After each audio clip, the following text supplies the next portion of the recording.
Assalamualaikum warahmatullahi wabarakatuh. Waalaikumsalam warahmatullahi wabarakatuh. Ya, hari ini kita akan mulai pertemuan ketiga ya, otomasi industri. Hari ini kita akan bahas tentang apa? Tentang otomasi industri itu sendiri. Oke, ya. Sebelum kita mulai, kita lanjut aja langsung ya. Bentar. Karakteristik dasar otomasi industri. Nah, karakteristik otomasi industri itu sama seperti halnya sebuah ini ya, sebuah wartawan yang ingin mengorek pertanyaan itu adalah 5W1H ya. 5W1H. W yang pertama yaitu why. Why? Why itu kenapa? Nah, itu harus jadi pertanyaan besar. Kenapa harus otomasi industri? Ya. Meskipun berbeda dalam berbagai aplikasi, tapi apa? Struktur atau arsitektur sistem kontrol yang dibangun hampir sama antara satu dengan yang lainnya. Alasannya apa? Alasan dasarnya mengapa harus memakai otomasi. Why? Kenapa? Kenapa harus menggunakan otomasi itu harus kuat? Disertai apa? Disertai data pendukung. Jangan sampai kamu membangun sistem misalnya di pabrik yang tadinya manual terus kamu otomasiin, ya kan? Tapi pas diotomasiin bukannya tambah bagus, malah omsetnya makin turun atau misalkan biaya pengeluarannya makin mahal. Nah, untungnya makin tipis. Nah, bukan yang itu ya. Jadi ketika kamu mau membangun otomasi industri ya, itu harus ada pertanyaan paling mendasar. Kenapa harus otomasi industri? Harus disertai apa? Disertai data pendukungnya. Oh, kalau misalkan saya pakai otomasi, misalnya produksinya tadinya 1000 menjadi 5000. Kalau kita lihat dari marketingnya, oh, pangsa pasarnya itu banyak nih ya, banyak produk yang belum keserap. Produk kita misalkan banyak customer yang nggak dapat misalkan kayak gitu. Nah, berarti kan produksi harus ditingkatkan. Nah, kalau kayak gitu. Tapi kalau dari segi produksinya udah mumpuni ya nggak perlu kan, ya gitu ya. Contoh misalkan apa? Pabrik A manual menghasilkan 1 juta unit per tahun, sedangkan pabrik B otomatis modern menghasilkan apa? 10 juta unit per tahun. Alasan itu yang harus jadi ini ya, jangan sampai ketika pas bangun pabrik kita otomasikan ternyata nggak sesuai harapan. Nah, kayak gitu harus disertai oleh data pendukung yang matang. Nah, yang kedua, why yang kedua adalah ya siapa. Nah, otomasi itu berkaitan dengan apa ya, berkaitan dengan perancangnya. Contoh misalkan otomasi dalam pembangkit listrik pasti tidak akan sama dengan otomasi dalam pengolahan makanan karena ada perbedaan yang mendasar, terus peraturannya, tradisi, dan hubungan dengan customer. Otomasi industri biasa sangat melekat dengan siapa perancangnya. Jadi kalau dia yang biasa merancang pabrik, pasti dia agak beda merancangnya ketika dia merancang sistem pembangkit. Atau misalkan dia biasa merancang pabrik nih.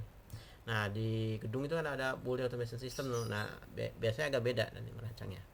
Karena building automation system biasanya ada tool sendiri dia. Ya, itu yang pertama pasti siapa perancangnya. Kedua apa? Pola pikirnya dia. Terus pengalaman. Kecuali kalau misalkan dia udah ngerjain beberapa proyek dan itu proyeknya ada multi ya, maksudnya udah semuanya dicoba. Nah, itu beda lagi ya. Kalau dia misalkan spesialis untuk manufaktur, ketika dia suruh ini pasti beda ya. Dan terakhir siapa partner kerjanya. Nah, W yang ketiga ya, what apa. Nah, setiap perancangan otomasi industri harus selalu dimulai dengan pemahaman terhadap berjalannya proses ya yang sudah ada ya. Apa prosesnya ya, berawal dari apa? Dari manual atau konvensional. Pendefinisian komputer otomatis industri tergantung pada apa? Pada objek atau produk yang akan dihasilkan atau outputnya. Berikut dengan apa? Varian dan kebutuhan proses utama berikut penunjangnya. Setiap perancangan itu harus apa yang mau dirancang, otomasi buat apa gitu kan, kayak gitu ya. Terus slide keempat, when, kapan. Nah, kapan itu juga penting ya. Perkembangan teknologi sangat terkait dengan apa? Dengan eratnya dengan otomasi industri. Teknologi yang semakin cepat berkembang dan cepat akan menjadi usang. Hari ini misalkan perusahaan kita paling canggih, besok atau tahun depan bahkan atau dalam hitungan bulan belum tentu pabrik itu paling canggih. Nah, perancang otomasi industri harus mempertimbangkan apa? Prediksi perkembangan teknologi yang tidak cukup hanya dengan memakai atau memilih peralatan terkini dan tercanggih. Jadi intinya when, kapan ya, jadi harus disesuaikan ininya, kapan kamu mau otomasi di pabrik kamu itu harus disesuaikan kapannya. Dan nggak mesti harus yang paling canggih ya, nggak mesti harus yang paling canggih, tapi sesuai kebutuhan aja ya. Terus Yang kelima, yang terakhir atau yang kelima, where, di mana. Nah, ini juga berpengaruh ya. Otomasi juga perlu apa? Mempertimbangkan kondisi setempat. Misalnya contoh ya, di negara berkembang mungkin teknologi 5 tahun lalu di negara maju dianggap baru atau tidak ada tandingannya. Belum tentu juga teknologi terbaru itu di negara maju langsung dapat diadaptasi oleh kondisi lokal setempat. Termasuk masalah apa? Keunikan dan material bahan baku. Jadi harus dilihat dulu di mana otomasi itu mau dikembang, lihat dulu ya, lihat dulu infrastrukturnya, lihat dulu pendukungnya dan lain-lain ya. Jangan sampai saya mau yang paling canggih tapi infrastrukturnya nggak mendukung, ya nggak usah ya, malah nanti jadi sia-sia. Terakhir, H ya, how, bagaimana. Nah, setiap rancangan otomasi harus didasarkan tujuan untuk menjawab apa, why, kenapa, dan bukan hanya untuk mengadopsi atau menerapkan teknologi tertinggi. Nggak boleh kita lakukan teknologi. Otomasi dapat dilakukan dengan apa? Dengan misalkan ya, hanya mengganti sebagian peralatan manual menjadi peralatan otomatis, atau bahkan hanya dengan membeli apa? Sebuah peralatan yang fungsinya untuk integrasi. Jadi kan ada misalkan plan A, plan B. Nah, kita gabungin tuh, kita integrasikan, misalkan komunikasi dengan Modbus ya, atau diintegrasikan dengan SCADA, nah kayak gitu kan. Nah, otomasi juga tidak selalu harus apa? Mengganti segalanya at any instant time. Dalam waktu itu juga harus diganti, enggak kayak gitu. Pada suatu saat tertentu tetap bisa dilakukan secara apa? Bertahap ya. Jadi otomasi itu enggak langsung sekarang semua otomasi, ganti semua pabrik saya dengan otomasi, enggak. Tapi apa? Harus melihat semua itu. Karena apa? Karena kan otomasi itu bukan, kita jangan lihat sekedar hanya otomasinya aja, tapi kita lihat harus secara garis besar ya, dari tahapan industri itu sendiri ya.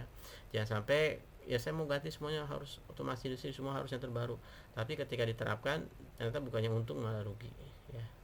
Banyak faktor halnya ya. Jadi nah ini termasuk, nah kurang lebih kayak gini. Ini hierarki atau struktur otomasi secara apa? Horizontal ya, artinya secara samping ya. Nah, setiap industri tidak dapat berdiri sendiri tanpa apa? Tanpa adanya customer. Nah, yang ya, tanpa adanya apa? Customer dan supplier. Ini yang sebelah kiri ada supplier, yang sebelah kanan ada customer. Ya, nggak mungkin industri itu ada ya. Misalkan kalau misalnya tidak ada apa? Kalau misalkan tidak ada suppliernya, dia mau memenuhi bahan baku dari mana kalau nggak ada suppliernya? Dan juga nggak mungkin, walaupun ini suppliernya ada, apa suppliernya ada banyak nih, industri kita bisa proses ya, industrinya oke lah maju. Tapi kalau tidak ada customer, ini customer ya, tidak ada pelanggannya, maka ya nggak mungkin ya, nggak mungkin barang itu laku terjual. Yang ada nanti lama-lama pabriknya akan tutup. Oke. Nah, jadi apa? Setiap industri tidak dapat berdiri sendiri ya, industri tidak dapat berdiri sendiri tanpa ada kehadiran apa? Supplier yang menyuplai bahan baku dan lain-lainnya, serta customer ya yang memesan barang tersebut. Nah, ini semua jadi kompleks, jadi satu kesatuan, disebut dengan supply chain management. Ya, paham ya? Oke, sehingga apa? Kebutuhan otomasi tidak hanya terbatas pada internal sistem manufaktur saja, tapi apa? Interaksi dengan supplier dan customer. Nah, makanya lebarnya cakupan otomasi menunjukkan apa? Banyaknya kebutuhan. Makanya otomasi bertahap atau tidak langsung otomasi, atau otomasi bertahap sesuai dengan kebutuhan adalah jawabannya ya. Pertama kita lihat dari sisi supplier. Supplier itu apa? Yang pertama, pemenuhan order atau status. Terus apa? Waktu pengiriman, biaya dan lain sebagainya. Nah, sedangkan di industri manufaktur ada apa aja? Yang pertama, ada dia pasti ada bikin target keuntungan, untungnya mau berapa, terus strategi penjualannya seperti apa, kalau udah ditetapkan, terus mau rancang produknya seperti apa, terus perencanaan prosesnya, proses dari mana ke mana, penjadwalan operasi produksi, pengendalian kualitas ya atau QS, terus sama terakhir pengemasan. Ini semua ada di industri manufaktur ya. Terus terakhir di supplier customer. Nah, customer pasti yang pertama dia lihat apa? Spesifikasi ordernya ya, mau seperti apa, terus jumlahnya berapa banyak, dia butuh dalam waktu berapa lama. Nah, terus kalau misalnya barangnya jelek bisa diretur nggak, dan lain sebagainya.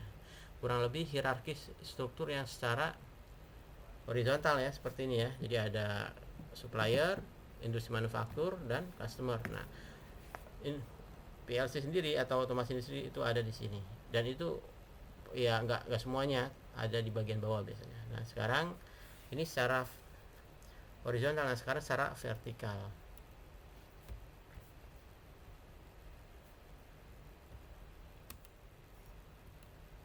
Nah, setelah penjelasan secara horizontal, nah Supply chain relationship sebuah industri manufaktur juga membutuhkan apa? Penjelasan secara vertikal, artinya dari bawah ke atas.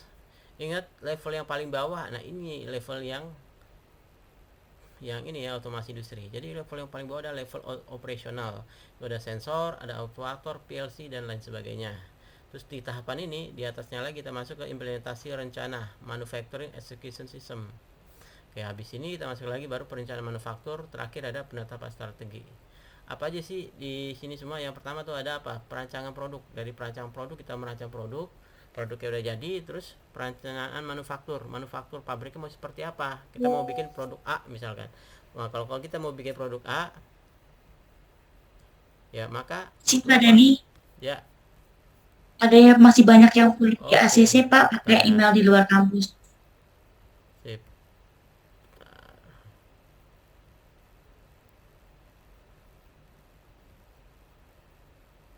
Udah lanjut ya. Udah masuk semua kan? Ya, jadinya itu ya. Jadi apa? Yang pertama perancangan produk. Kita mau merancang produk. Kalau produk udah dirancang, terus perencanaan manufakturnya, pabriknya kita rancang mau seperti apa, ada apa aja. Terus kalau udah dirancang, terus pengendalian manufaktur. Nah, kalau manufaktur udah kita kendalikan, udah kita atur dan semacam. Nah, terakhir apa? Kalau barang udah jadi, tinggal apa? Tinggal dijual, tinggal dipasarkan. Dan ingat, jangan lupa dihitung. Karena di situ kan kalau misalkan nggak mungkin, misalkan pabrik Indofood jual jual mie, masa mie nya nggak mau untung ya, paham ya. Jadi proses produksinya kurang lebih seperti ini. Proses hierarki atau struktur otomasi itu seperti ini ya. Jadi sekali lagi apa, lebarnya cakupan otomasi ini menunjukkan apa, bahwa banyaknya kebutuhan ya. Otomasi bertahap adalah jawabannya. Jadi nggak semua mesti harus yang ini ya, yang terbaik, yang terbaru kayak gitu. Sip, kita lanjut.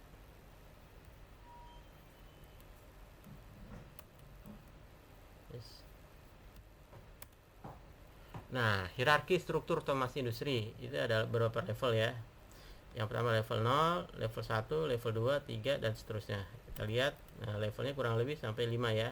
Dari 0, 1, 2, 3, 4 dan 5. Nah, kita lihat dari level awal dulu ya. Secara teknis ya, jawaban atas kebutuhan penjelasan tadi dijawab dengan hierarki yang berikut. Yang pertama ada level yang paling bawah atau level 0 ya, atau adalah apa, aktual proses production dan instrumentasi. Pada level ini terdapat instrumen-instrumen yang digunakan dalam proses produksi. Proses produksi yang terjadi adalah apa, pengubahan dari bahan mentah ya, dari bahan mentah itu menjadi bahan setengah jadi, bahkan sampai barang jadi ya. Itu yang pertama. Level 0 ya. Level yang pertama yaitu ada group control, unit control, field. Nah, pada level ini terdapat 3 elemen. Yang pertama ada field, yang kedua unit control, dan ketiga ada group control. Yang pertama field, di sini terjadi apa, pembacaan sensor yang selanjutnya digunakan untuk apa, mengendalikan atau mengontrol suatu instrumen oleh sebuah unit control. Di atasnya field ada unit control.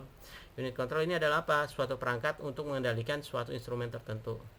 Nah, di antar unit-unit terus jadi satu, namanya group control. Nah, group control ini berfungsi untuk apa? Mengkoordinasikan tiap-tiap unit control agar apa? Agar tiap unit control dan instrumen-instrumennya dapat bersinkronisasi dan menjalankan suatu proses dengan tujuan yang sama. Kurang lebih kayak gitu. Nah kita lihat ini hierarki strukturnya. Pertama itu dari teknologi primer. Ini nah, mulai di sini nih. Kayak motor segala macam itu ada di sini. Terus yang kedua ada sensor dan aktuator. Yang ketiga ada prosesnya, terus ada unit kontrolnya, terus ada kendali gugus mutu. Masuk level kedua itu ada level supervisory, yaitu ada SCADA, supervisory, control and data acquisition. Terus berikutnya ada apa? Ada workflow, order tracking, sumber daya dan lain sebagainya. Ini udah termasuk apa? Manufacturing operasional. Terus yang keempat, perencanaan produksi, order dan pembelian. Ini udah lingkup perusahaan. Dan terakhir itu ada perencanaan, statistik dan keuangan. Itu termasuk administrasi. Kurang lebih hierarkinya seperti ini ya. Jadi otomasi industri itu hanya bagian kecil ya. Otomasi industri itu hanya bagian kecil ya. Levelnya seperti ini ya. Kita lanjut. Nah, terdapat 3 elemen ya. Terdapat 3 elemen dasar untuk otomasi industri. Yang pertama ada power atau ketenagaan, kedua ada program of instruction atau instruksi dari program, 3 sistem kontrol. Yang pertama dulu ya. Power atau bisa dikatakan dengan sumber energi dari sistem otomasi berfungsi untuk apa? Menggerakkan semua komponen dari sistem otomasi.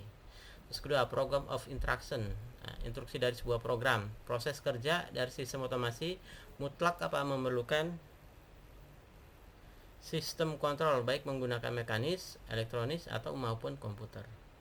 Terakhir ada apa? Sistem kontrol merupakan apa? Bagian penting dalam sistem otomasi. Apabila suatu sistem otomasi dikatakan layaknya sebuah organ tubuh manusia, maka sistem kontrol adalah otaknya yang mengendalikannya ya, yang mengatur dari seluruh keseluruhan gerak tubuh. Kita lanjut ya. Nah, arsitektur sistem. Nah, kalau tadi kita bahas tentang itu, sekarang kita bahas arsitektur sistem otomasi itu sendiri ya. Sektor sistem otomasi elektronika dimaksud adalah DDC. Jadi DDC Direct Digital Controller dan DCS Distributed Control System. Jadi DDC itu adalah nama lain dari PLC ya. Tapi biasanya DDC itu dipakai buat apa? Buat di building. Nah, kalau di building automation system atau BAS atau BMS, building management system, itu dia pakai istilahnya DDC, Direct Digital Control ya. Atau misalkan di pembangkit itu juga sama, istilahnya pakainya DDC dia. Bahkan dia ada DDC, terus ada RTU, atau kalau di itu pakai RTU ya, remote terminal unit. Sama aja sebenarnya, mirip-mirip. Cuman bedanya kalau misalkan DDC ya, kalau misalkan yang di building ya, di building itu dia untuk program segala macam itu udah ada template-nya, jadi lebih gampang ya.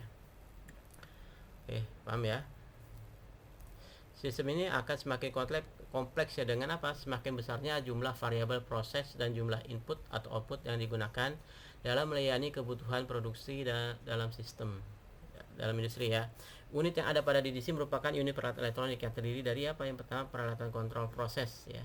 Ini biasanya ada analog dan discrete, artinya ada analog dan digital. Kedua, peralatan input dan output. Ini bisa berupa apa? Sensor dan aktuator. Peralatan instrumentasi. Terus ada lagi peralatan komunikasi data. Di samping itu, pada DDC juga dilengkapi dengan apa? Unit perangkat lunak ya. Jadi pertama ada operating system, terus ada communication protocol, terus ada terakhir DDC application software. Nah, ini kurang lebih kayak gini. Ini yang single, dia nggak terhubung sama yang lain. Nah, kalau ini yang ya terhubung dengan lain ya. Yang pertama, di sini ada process plan, ada UI interface, ini UI interface, terus ini masuk ke serial atau parallel interface yang baru nih. Nanti proses kontrol ada PLC, bisa microcontroller atau mikrokomputer. Nah, kalau yang ini yang lebih kompleks ya, ini ada suatu proses yang besar. Sini ada input output interface sama. Ini juga sama, input output interface. Di sini ada proses kontrolnya. Ini proses controller ya. Sini ada local operator station. Terus dari sini masuk ke LAN nih, ke jaringan. Ya. Sini ada proses engineering workstation, ini main control room, ini proses control lab. Jadi semuanya bisa terkoneksi ya. Paham? Kurang lebih kayak gini. Nah, ini yang lebih kompleks. Ini contoh aja ya. Nah, DCS dari Distributed Control System. Nah, DCS dilengkapi dengan apa? Yang pertama, ada unit perangkat elektronik. Terus yang kedua, ada unit perangkat lunak. Ada dua ya. Jadi hardware dan software. Di hardware sendiri, yang pertama ada peralatan kontrol prosesnya ya. Yang pertama, yang kedua ada apa? Peralatan input dan output. Ketiga, peralatan akuisisi data. Keempat, peralatan instrumen. Kelima itu peralatan interkoneksi unit ya, peralatan jaringan seperti apa? LAN, itu ada klien dan server secara komputer. Terakhir ada peralatan interkoneksi, ada NIC, konektor, saluran transmisi, hub, modem dan lain sebagainya.